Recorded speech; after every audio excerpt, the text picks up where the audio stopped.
Today I'm going to break down part 2 of why $100,000 no longer buys the American dream. This is a great piece done by CNBC. We did the first video. If you haven't seen that yet, pause, go watch that video first so you can get current for this one. But it's really interesting, and we're going to translate it to retirement once we finish reacting to this clip.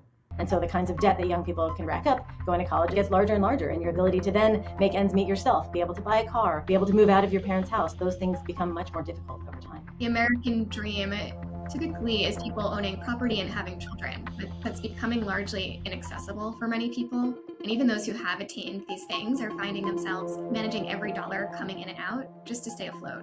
So that what we're seeing a lot of right now is the rise of this thing they're calling DINKs. It means double income, no kids. So a lot of people that are coming up that are thinking about raising a family, they're saying, hey, we can actually have a nice lifestyle. Both of us just work, we don't have kids.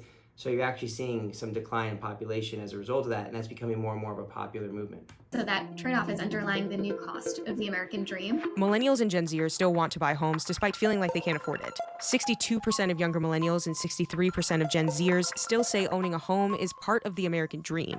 66% of U.S. renters surveyed say rising prices leave them feeling hopeless about ever owning a home. 72% of respondents say they can't afford the down payment.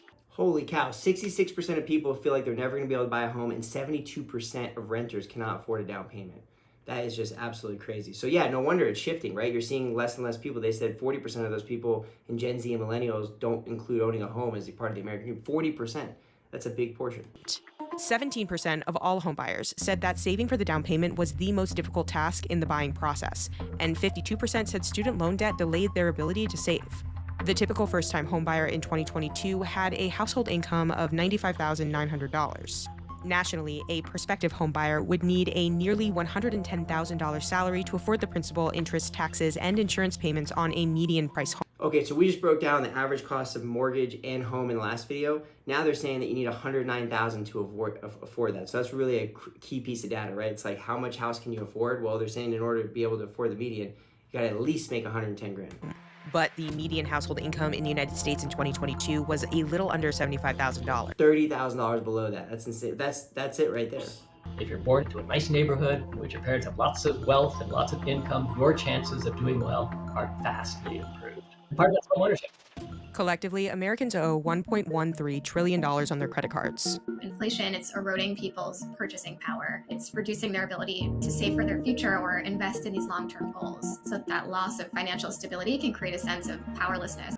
1.3 trillion in credit card debt. That's insane. I know it's at an all-time high. People are still spending. Well, things are more expensive too, and people haven't adjusted their lifestyles yet for inflation. It takes time. We talked about that in our last video, how weird this paradigm shift is. It's really happened in a short amount of time. I'm still not used to it. Like when I go out to eat, I'm still shocked at like when we do go out to eat, and every time we go out, I'm like, this is just such a waste. Why would we do this? You know, unless you go out and get a great meal and have a great experience and it's just part of something that's really special. But like my wife and I have really cut back out on eating, not because we can't afford it, but just because it's not as enjoyable. It's lost a lot of its fun. When you go out and you spend $80 on a lunch, it's like, that's just not a good use of money. That's not us being good stewards of our wealth. Let's do something different. And so it is changing lifestyles for sure. Security and contribute to feelings of uncertainty and vulnerability. It can really impact people's self-esteem, their resilience, their overall psychological health. Economists. One thing that my wife taught me a long time ago that I think is really big is, you know, your net worth is not your self-worth, and that's so true, and there's not a but to that. Where I'm saying that, you know, there's a transition is though, like a lot of people are still tying their net worth, their income, their status to their value. And that's sad, and it makes it harder in a time of inflation. It can be discouraging for people. Economists have suggested that debt growth became a substitution for income growth. More than a quarter of Americans said that they are doom spending or spending money despite economic concern. Holy cow, debt growth became a substitution for income growth. So they needed to get the money from somewhere. Instead of earning it, they're borrowing it. Yeah, this is where you get this doom spending. There's also this idea that young adults are feeling more discouraged in their own financial standing. So in that way, they're less inclined to even save for long-term goals and more likely to just live in the moment. It's just sort of that mentality, like you only live once, I may not buy a home anyway, so let's take that trip or let's go to that event, whether it's a Taylor Swift concert or other, big ticket item. So it's crazy because social media has had a big impact on this as well. Like our parents had these standards, and the generation before us did things a certain way, more probably in line with the traditional American dream. Now you have social media, you're seeing all these people that don't look broke, right? The data, if you were to look at social media, you would not see this data. You see people posting pictures on vacations, going out, at restaurants, at bars, doing all these kinds of crazy activities, making life look so rosy and perfect. So what everybody's seeing is not what's really happening. More people need to see this data, because behind all those photos is probably a ton of debt.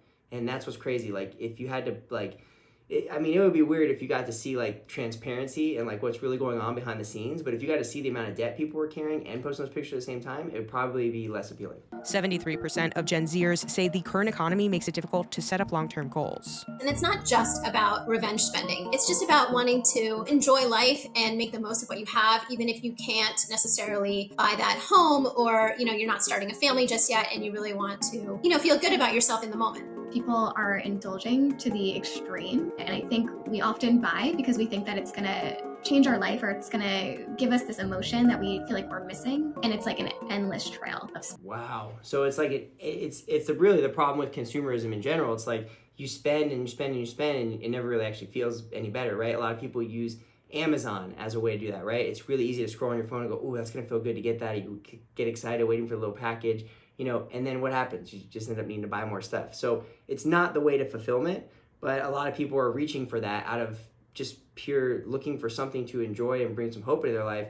So yeah, I think we need to touch on this for retirement, because obviously you could say how are you going to be able to save for retirement if these are the statistics for most Americans? constantly going to make us feel empty because we're externalizing something that we need to give to ourselves. I think that's a big issue with consumerism, and it's running rampant. Social media has changed the conversation so much because there's just been this abundance of the ability to see these glamorous, glorified lifestyles. It's not only celebrities that are presenting themselves this way, but even your own peers, which makes a lot of people feel like they're just not measuring up. They can't financially compete with what they're seeing online. It has left a lot of people, especially young adults, feeling very discouraged in their own financial standing. Even if they're doing okay, It's so sad to me. It's people are trying to, and it makes total sense why, it's very natural, but that's comparison game, is they call it the thief of joy, right? And it's like, if you're constantly looking at what everyone else is doing, you're going to feel bad about your own situation, because if you're living in alignment with your goals and values and living within your means, you're not going to have all those probably, fancy photos on Instagram and things like that. So I get how that's really discouraging. That's why I try my best to stay off of a lot of social media. I do make posts about my videos and show people that, hey, I have a social media presence. I'm on social media, but I really don't spend a lot of time on it, hardly at all, other than that, just because of that same thing, right? All you end up doing is either judging or comparing, and it's just not very healthy use of time activity. So for me, it's just not something that I like to indulge in or be a part of really at all at any part of my day, but a lot of people do. And so it's, important to pay attention to the data, what people's perception is versus what's really happening. they just may not feel that way when they compare themselves to what they're seeing on social media. The question is, are you able, given kind of the luck of the birth lottery, are you able to have opportunities that are the same as those of people who may have been born into families that are in better circumstances than your own? The American dream is all about it shouldn't matter. The birth lottery shouldn't matter, right? So it's deeply relative.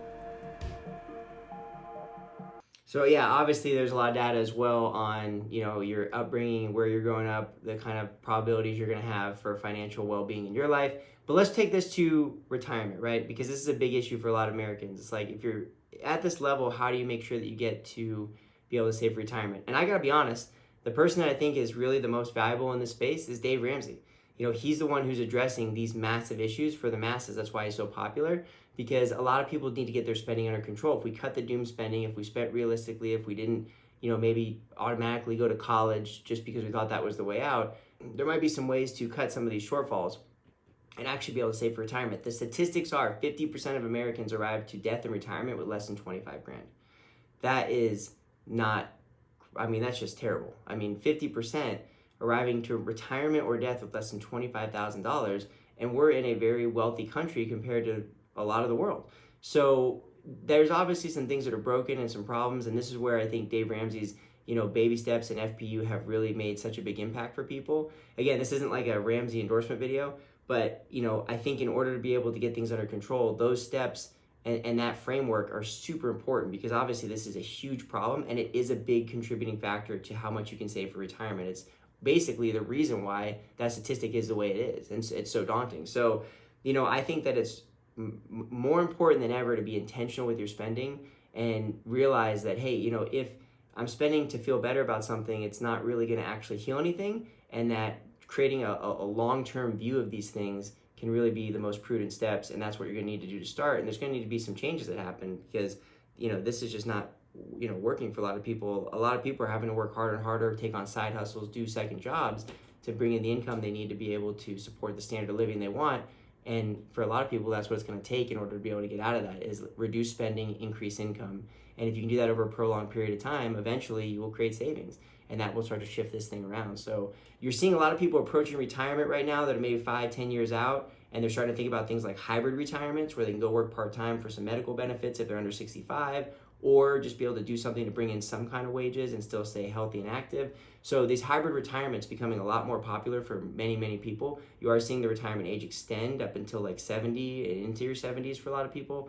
So I think, until we can get this under control, this debt thing, it's just going to have to be about, hopefully inflation will come down eventually, but it's going to have to be about working a little more and spending a little less, which is not a popular message, but that's the only way you can do that to get out of this kind of situation. So anyway, I hope you enjoy this video. It's kind of a new type of video for me. If you haven't seen the first one, go back and watch part 1. And again, I just want to thank you so much for watching. I'll see you in the next one.